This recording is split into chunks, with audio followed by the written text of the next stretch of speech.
Is Dragon Quest III HD Remake hard? I can say for myself, it definitely is harder than the original, but I wouldn't go as far to say that it's shockingly brutal and stuff like this. It is probably something different, right? Let's talk about it. So today I wanted to make a video about this that I saw on social media, not only from this publication, just that this article felt nicer to show for the reference, but overall it felt like some people as well, genuinely, they were acting like that, Dragon Quest is actually hard and this game is really brutal.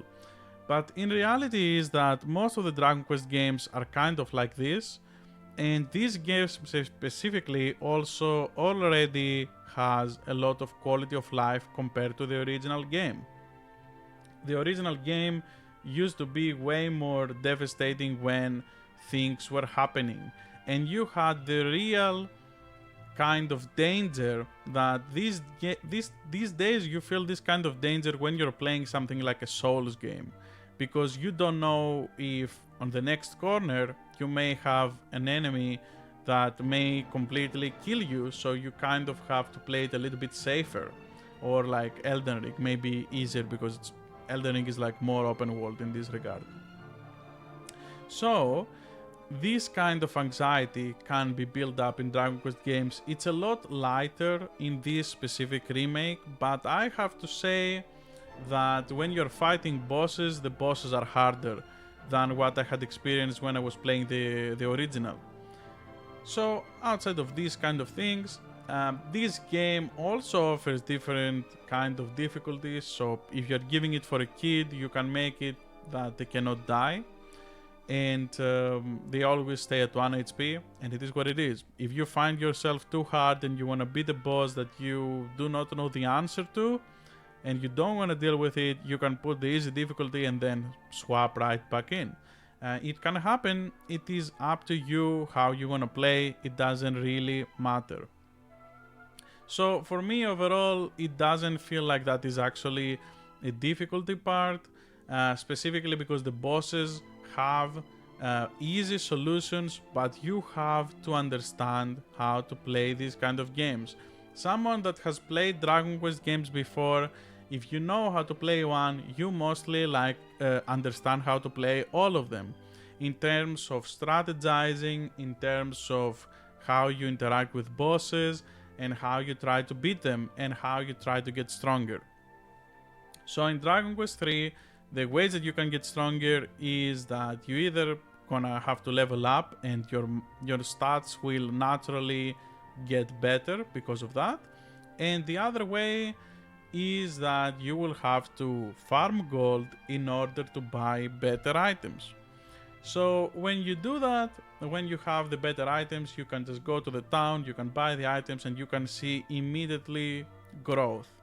And some different classes interact differently. If you have a mage, they gonna get stronger most likely from getting better spells. But someone like a warrior will benefit more if you buy him a better sword, because most likely he's going to do physical damage. Another thing is that a lot of players don't understand the automatic thing that's happening.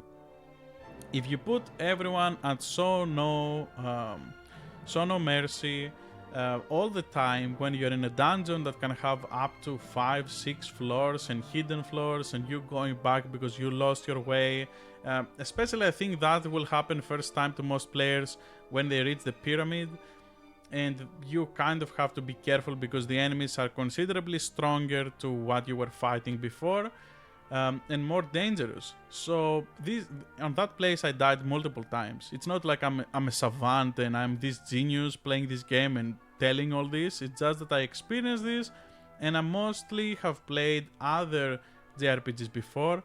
Before I finished this Dragon Quest, I have never really finished any other Dragon Quest. I have played games for like 5-6 hours, but it was slow sometimes in some games, and I would just kind of give up and move to another thing. But this game I don't know why. Maybe it was the timing because I was playing horror games and then I was craving for a JRPG and I started playing that and it completely clicked with me. Now I understand how to play Dragon Quest and I feel like I became a fan for life. I'm preparing another video with all the games from the DS and to showcase them hopefully. And I will make new reviews for those games because when I was looking for reviews myself, there was only very specific videos that were quite older. So I wanted to look at it from a newer lens, that people that are like maybe new, they played this game or they're anticipating Dragon Quest 12, how it will be with all the other games, how they are they good, are they bad, and stuff like this. So I will start making some videos about that as well. Keep tuned. If you like that idea, you can subscribe.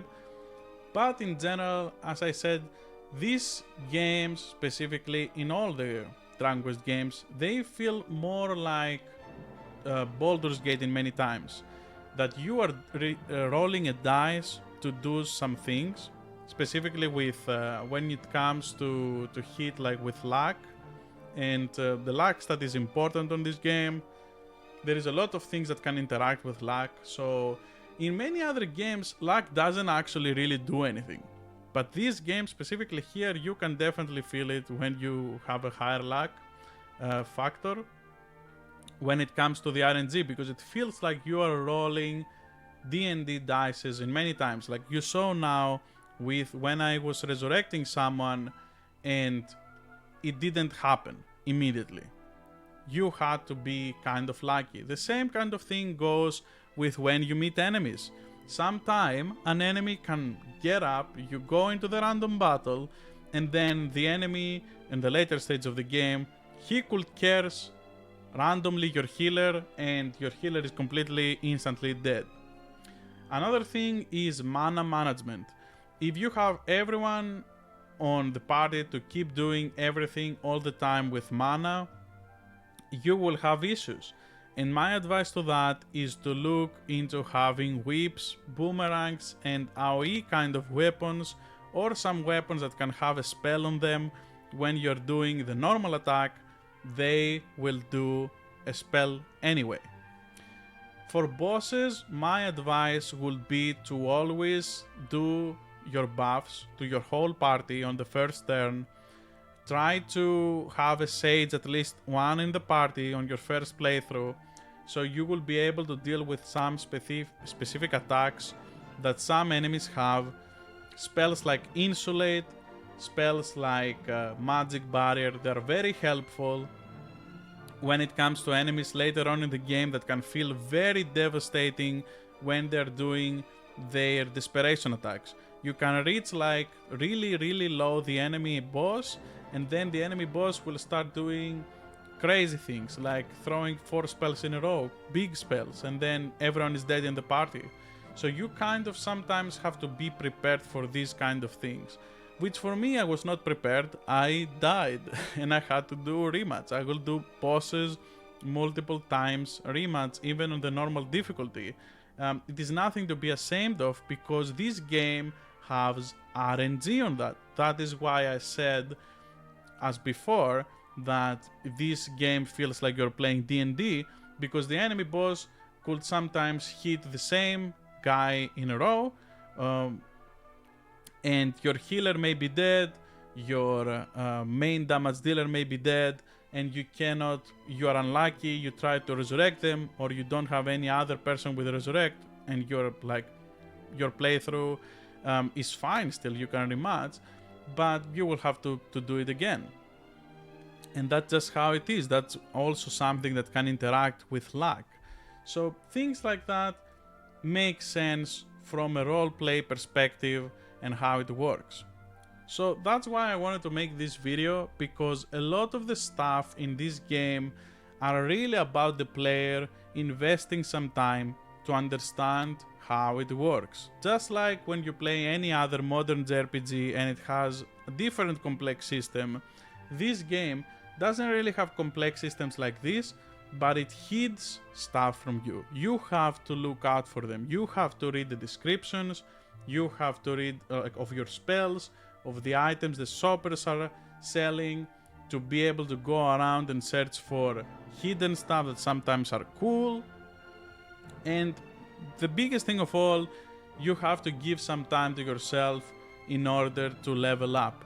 Because if you don't, and if you don't collect money, if you just try to play it like any other modern JRPG that you just run from ahead from a point to point, you're just gonna keep dying to the same boss and you're not gonna figure anything out.